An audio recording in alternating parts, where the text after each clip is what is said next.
Okay, ચાલો મિત્ર, આજે આપણે વાત કરશું સમઘનના ક્ષેત્રફળ અને ઘનફળના સૂત્ર વિશે. સમઘન પદાર્થ કોને કહેવાય?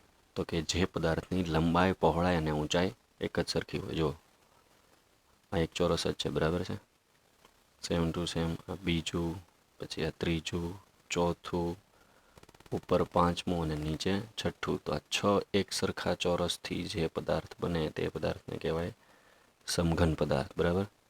હવે જો આના ક્ષેત્રફળના સૂત્રની વાત કરવી તો ક્ષેત્રફળ એટલે એક ચોરસનું ક્ષેત્રફળ શું થાય? માની લો કે આ એક ચોરસની આપણે અત્યારે વાત કરવી છે, બરાબર. તો એક ચોરસનું ક્ષેત્રફળ શું થાય?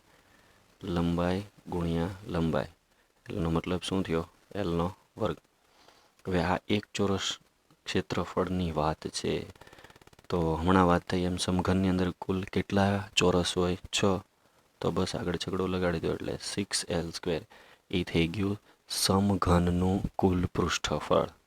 ઓકે, પછીના બધા સૂત્ર ઇઝી જ છે. શું કરવાનું? તો કે જો ખુલ્લું સમઘન, કે ખુલ્લું સમઘન એટલે તો કે ઉપરનો ભાગ છે એ દૂર કરી દેવામાં આવે તો સિમ્પલ એક સૂત્ર, એક ચોરસ રિમૂવ થઈ જશે. તો 6l² હતું એની જગ્યાએ થઈ જાય 5l². અને જો બંને બાજુથી ખુલ્લું સમઘન કે તો શું થઈ જાય? 4l². તો આપણે 3 સૂત્રોની ચર્ચા કરી ક્ષેત્રફળના. કયા કયા?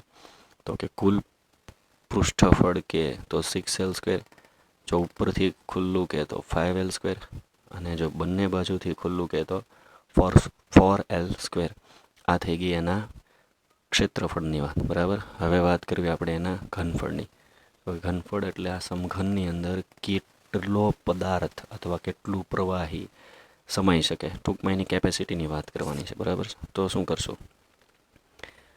તો કે સિમ્પલ છે કે એમાં લંબાઈ, પહોળાઈ અને ઊંચાઈ ત્રણેયનો ગુણાકાર કરવાનો હોય.